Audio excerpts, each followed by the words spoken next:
आंखों से खड़े हुए हैं, जिन्हें इतनी बुरी तरह पीटा गया उन्हें अस्पताल में भर्ती कराना पड़ा। पिटाई का आरोप स्थानीय कांग्रेस के दिग्गज नेता सुरेंद्र मनकोटिया के भतीजे और जसवां परागपुर कांग्रेस के अध्यक्ष कुशल सिपहिया के बेटे पर है।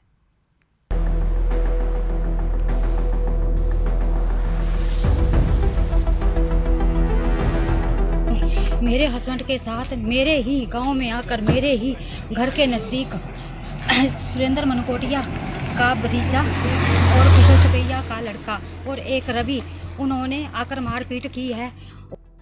एम्बुलेंस से देहरा सिविल अस्पताल पहुंचे ये हैं जसवां परागपुर के रहने वाले जीवन धीमान, जो कांग्रेस के कार्यकर्ता और सीएम सुखविंदर सिंह सुक्खू के समर्थक बताए जाते हैं। इन्हें इतनी बुरी तरह पीटा गया है कि ये ठीक से चल भी नहीं पा रहे।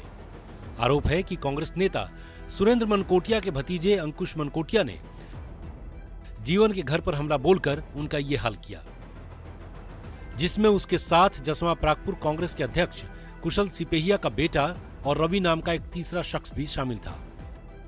सुरेंद्र मनकोटिया जी का भतीजा अंकुश और कुशल सिपहिया का बेटा और एक रवि है, मैं नहीं जानती उसे डाडा। इन लोगों ने मेरे हस्बैंड के साथ मार पिटाई की है।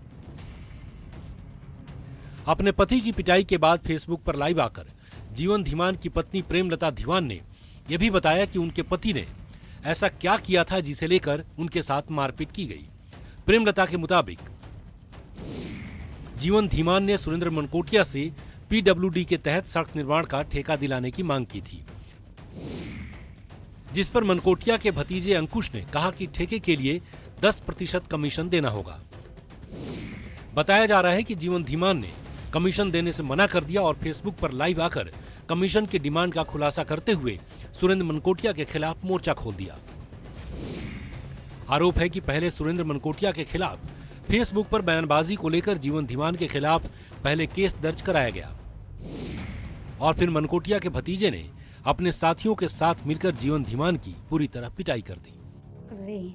और इन्होंने काम मांगा और वहाँ मनकोटिया जी का भतीजा अंकुश मनकोटिया वहाँ पर था। जब इन्होंने पीडब्ल्यू डिपार्टमेंट से वहाँ पर काम मांगा और उन्हें कहा कि काम दो, तो इन्होंने कहा कि हमें 10% 1% चाहिए, 10% का 1% चाहिए। जैसे 10 लाख का काम हो तो उसमें से 1,30,000 रुपये हमें कमीशन दो।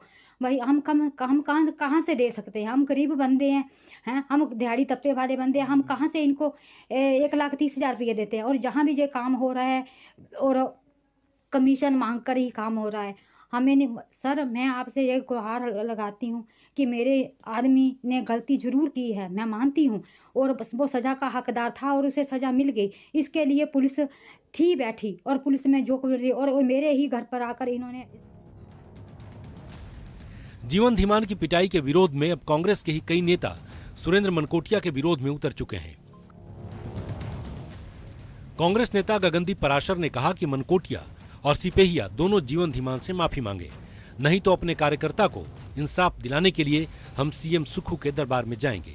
किया गया है, पर अगर ये हमारा आदमी है, जब भी कांग्रेस के किसी आदमी के साथ गलत होगा तो हम उसके साथ खड़े रहेंगे। और ये मनकोटिया जी को भी इस बारे में सोचना चाहिए और सिपहिया जी को सार्वजनिक रूप से इनसे माफी मांगने में